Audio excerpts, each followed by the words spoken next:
Good afternoon, super friends, and welcome to the Wednesday, November 19th edition of the Sacred News and Weather.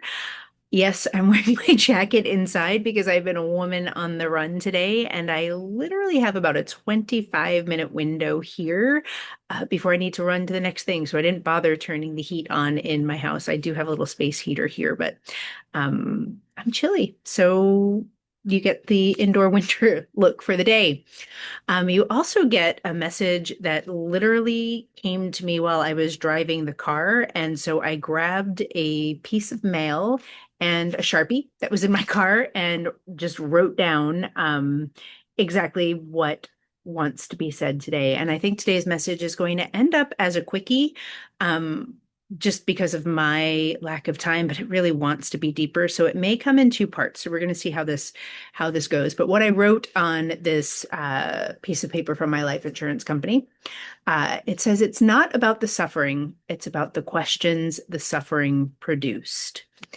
And so that came through particularly around being what I like to call the technicolor dream sheep or the black sheep or the person in your family who is the cycle breaker, which I very much am, and just the pain that comes along with that. And so I had a conversation with a dear one yesterday and talking about my family, and it was just, it was such a lovely conversation because it's not often someone recognizes the difficulty in making the choice to set a boundary around a family member. And so I felt so seen and acknowledged in that moment.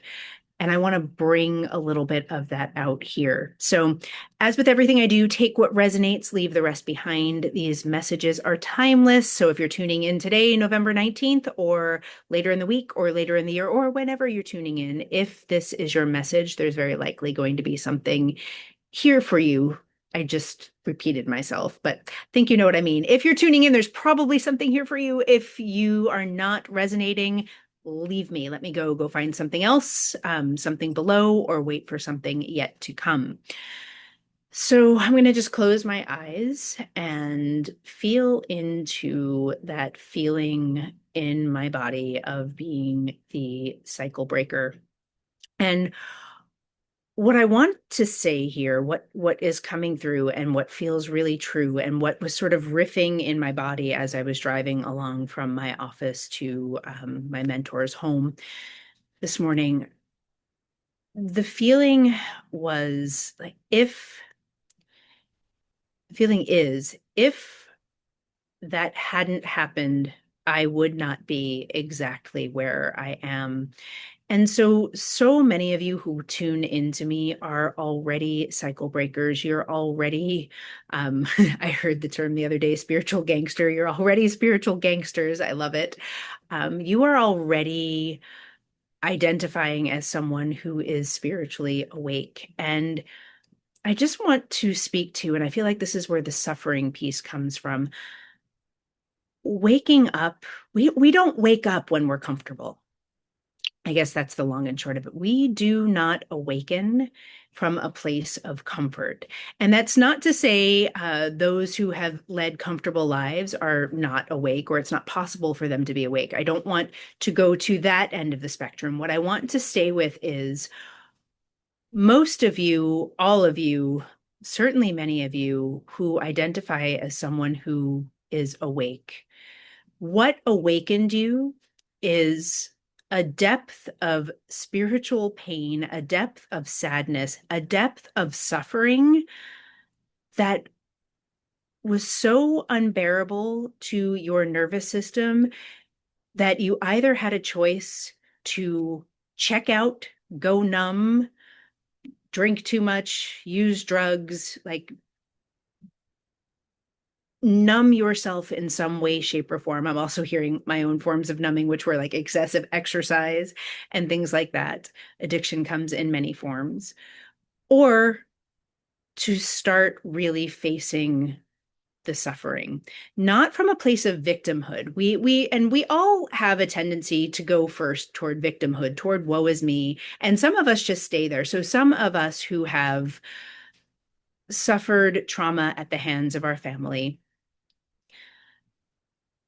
stay in victimhood, and they sort of circle in that realm of woe is me and look at me and I need help and why won't you see me in my victimhood?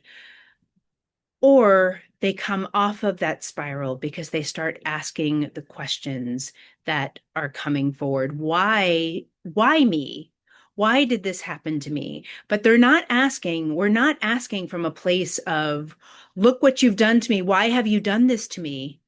There's a detachment that happens, a space that happens between you and your traumatizers. And I'm gonna put a pin here, and I just want to say that most of us who have suffered abuse, who have suffered trauma, family trauma specifically, it's because those who traumatized us were traumatized. Those who were our perpetrators were also abused in some way. And so there is a lineage and a cycle that goes well beyond the perpetrators of your own trauma in your life. And so I just want to remind everyone that while you are not I'm not ever going to ask you to forgive someone who has caused you harm.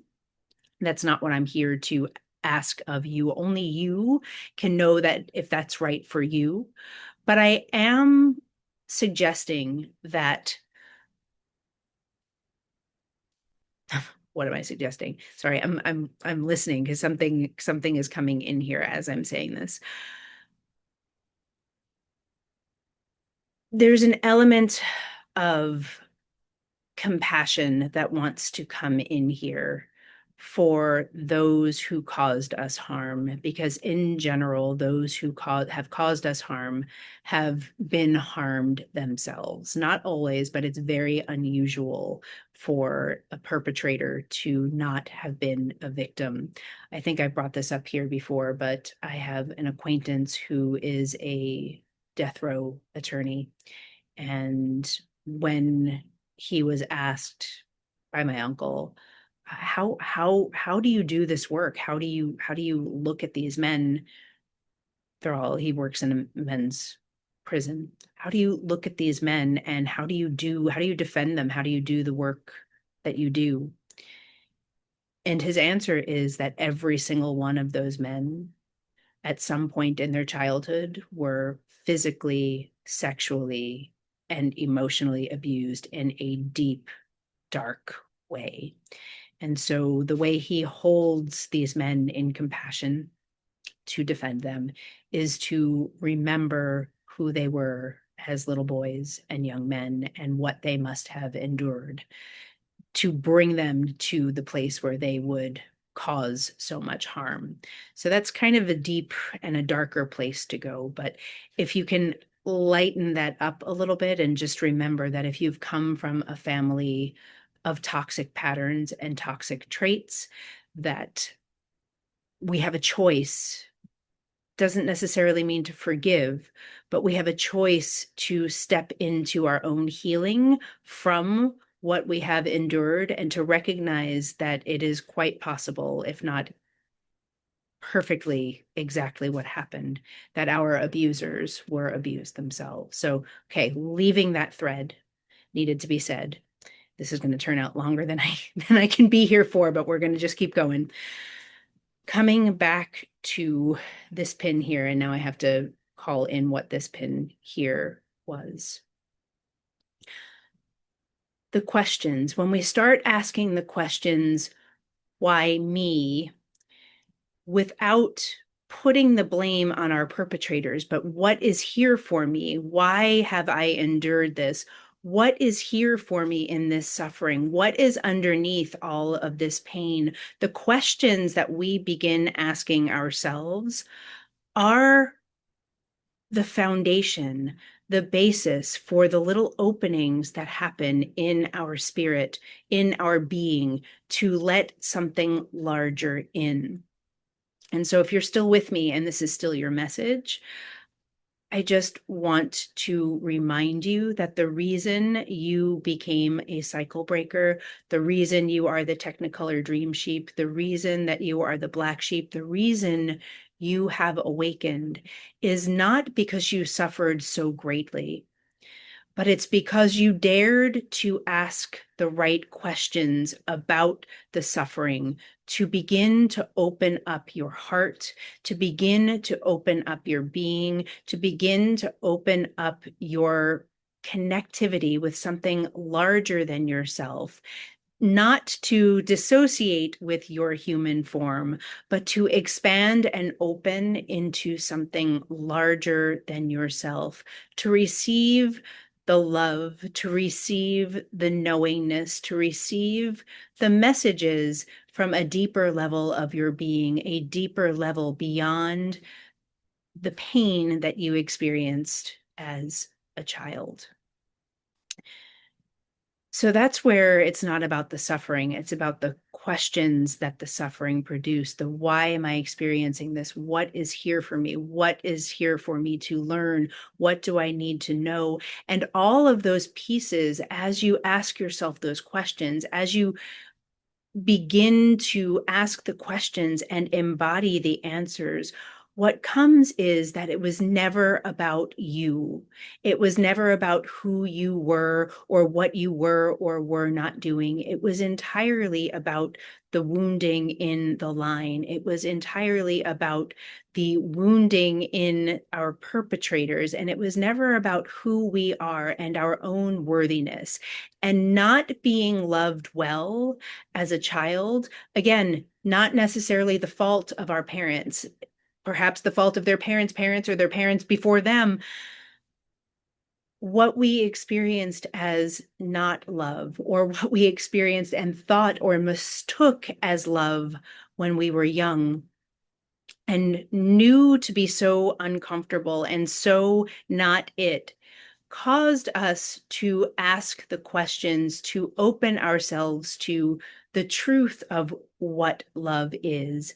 And the truth that love, real love, does not come from outside of ourselves. It is a wellspring from within. And as we suffer and as we ask the questions about the suffering, that wellspring begins to open and fill with the truth of who we are, that we are love, that we've come from love and we're going toward love, and love is meant to move from us.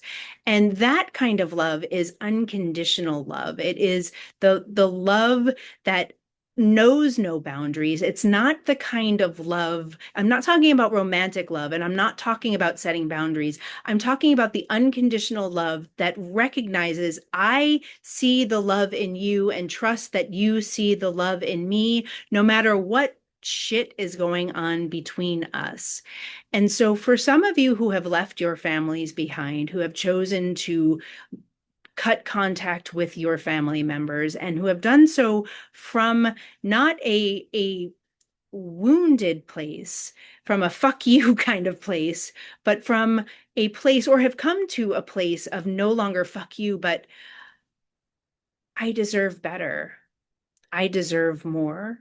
And I'm willing to give you more if you are willing to understand that your own worthiness comes from inside of you and it's not directly related to whether or not you are in a toxic relationship with me. When you can allow yourself to experience that worthiness from within, that love from within, that awakening happens, that opening happens, and you no longer seek love outside of yourself in the same way. You no longer need the kind of connectivity that causes you to feel incomplete and look for someone outside of yourself to complete you. You land in this place in your beingness, in your body, that understands that I am whole exactly as I am. And if I am going to invite love toward me, it is going to be with and next to and holding hands with the person who also is able to stand in their sovereign being and know that they do not need you to complete them. It is two complete beings side by side, choosing to be on an adventure of life and love together because it feels good, because they learn together, we grow together.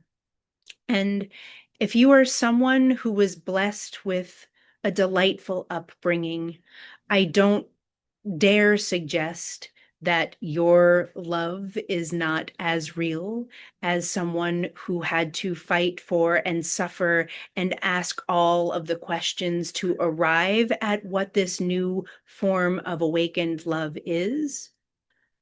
But I do invite you to look and notice and see for yourself whether or not there's more here for you than just that little surface scratching. And if you are someone who had to learn to love yourself the hard way and to learn to understand love in a new way, I really believe that my message today is just to tell you how proud I am of you and to let you know that I see you and I know how difficult that choice was for you to make, to cut yourself off, to stand in your own power, and to do it all by yourself.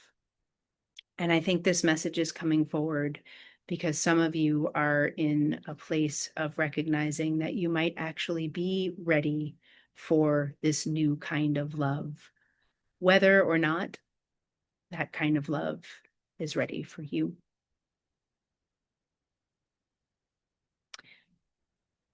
I applaud you for being brave enough to ask the right questions of your suffering. And if you're someone who is suffering and feeling like a victim right now, I just want you to know how normal that is, how that is part of the experience. And I invite you to step out of your own victimhood and start asking yourself what's underneath there for you. What's underneath the suffering? What is here for you? And allow yourself to get quiet enough to let the answers emerge. Okay, I'm going to leave this here. I think this is one that I'm going to have to listen to before I decide whether or not it's going out. So maybe it won't go out tonight. We'll see. But I love you. Thank you for being with me. Please like, share, subscribe. I will see you here on Friday. Bye-bye.